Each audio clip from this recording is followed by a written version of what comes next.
Hello everybody, happy Monday. My name is Alli and I am an Elite Level 5 here in Wilmington, North Carolina. For some of you who don't know me yet, I'm so glad you're on this training. Heather and Mallory and I have just loved this partnership that we've been able to build so that all my girls can share in this amazing knowledge that these girls have. But I'm hopefully going to give you some good information about recruiting today, and we have just loved all the different ideas that you gave us the past week about things that you guys are interested in hearing about. So I got to pick the first one, drum roll, and it's recruiting. That's something that's very near and dear to my heart. It is always on the forefront of my mind. I have about 47 direct and about 25 EC legs this past month. It's something that I continue to strive for, is building business partners, because you never know who your next level 5 is right around the corner. And some of the people that I generally look for when I'm recruiting, it's kind of anybody. You know, it's when I'm on Facebook and I'm seeing my news feed, you know how that little ticker rises up and they say one of your friends commented on something, I'm like, I've not reached out to her before. That's who I'm going to reach out to today and find out what she's up to. Or it's somebody even in the grocery store. I try to really truly bring this conversation, the Rodan and Fields conversation up, and every single time I'm talking with somebody today. Just this morning at the gym with my boss babe partner, Carter Benton, we were sitting there and she said, oh my gosh, what are you guys up to? And I said, oh, we're just working, which, I mean, it means Facebooking. So Carter always gives me mad pats on the back for always trying to bring up that Rodan and Fields opportunity in every single conversation. Because you know what? It's up to us if we bring it up. It's very easy for us to say, oh, things are great, you know? But what I try to do, and what my husband said to me recently, he said, I talked to a guy about what you do, you know, because he was interested in something for his wife. And I said, oh my gosh, how did it come up? And he goes, well, I made it come up. And I was like, attaboy, I'm training you well. So my advice for you to be is just try to get that maybe 10 to 15 second elevator speech put together that you could say when somebody asks you, what have you been up to? Or how are things going? You can say, oh my gosh, well, running my own business is going really well. Or, you know, I didn't know that I could be in skincare and be able to ride these doctors' coattails who created Proactive. It could be something very simple and easy. What I typically use is saying something like, if they ask me how Rodan and Fields is going, because generally people kind of are getting the idea that I'm doing this Rodan and Fields gig, and I'll say, oh my gosh, well, I would have never imagined that I was going to be in skincare, but I would have also never imagined being laid off on maternity leave. Yeah. So now, you know what? This has changed my family's life so dramatically that I feel like I have to shout it from the rooftops and tell everybody, because you never know what people are praying for at night. So that's something I generally like to say just to get that conversation started. So another thing, after the elevator speech, one thing I would always try to encourage you to do is, even if someone's interested in the products, let people know why you're doing this. I know we hear this all the time. It's about our why, it's about our why, but truly, that couple, you know, why are you doing this? Why did you choose Rodan and Fields? And what do you plan for this company to do for you? By adding that just at the beginning of a conversation about the products, it might encourage those PCs to, you know, close that deal, right? Because we want them to sign up that day. So let them know why you're doing it. Let them get in your corner.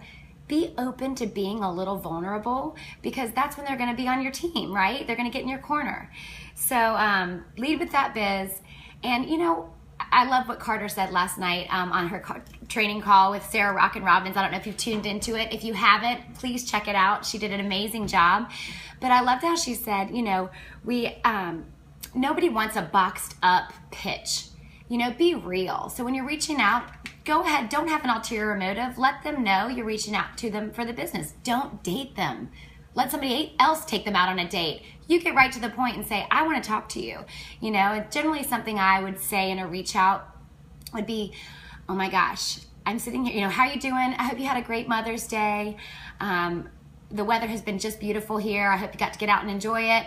And girl, I've got to tell you, I have had you on my mind, and I cannot believe I've not reached out to you until now. I am dying to get your opinion on what I'm doing. What do you think? Is there a time we can chat this week? Maybe on your way home from work. I like to add in a little bit of time that they can think that might be a good time on your way home from preschool drop-off or on your way to the gym. So I like to give them a little time that might make them see where they can fit it in. Another thing is, I'm sure you can tell, I like to share my excitement. I think Stephanie Young, when we were at RFCL this past February, she mentioned the one thing a successful leader in Rodan and Fields has to have is energy. We have got to share our energy. We've got to pass it along to our downlines, because things aren't always pretty, right? You might see us, Heather and Mallory and I, think we get to go to Hawaii. We've worked hard, and we've had to get knocked down, and we've had to dust ourselves off and get back up, because the true leaders of this company are the ones that can withstand getting knocked down and getting back up, and continue to work and be consistent when it's hard and when nothing's happening. So stay consistent.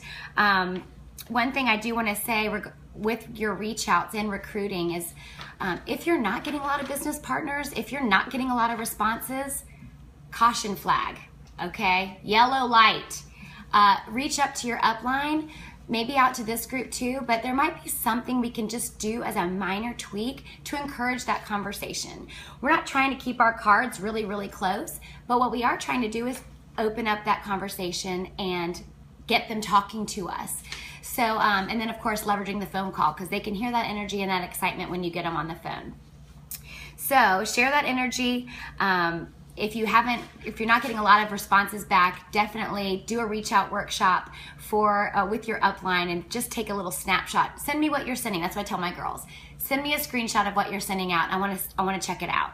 Do the same for your downlines. If they're not where they want to be, let's take a look at what they're sending.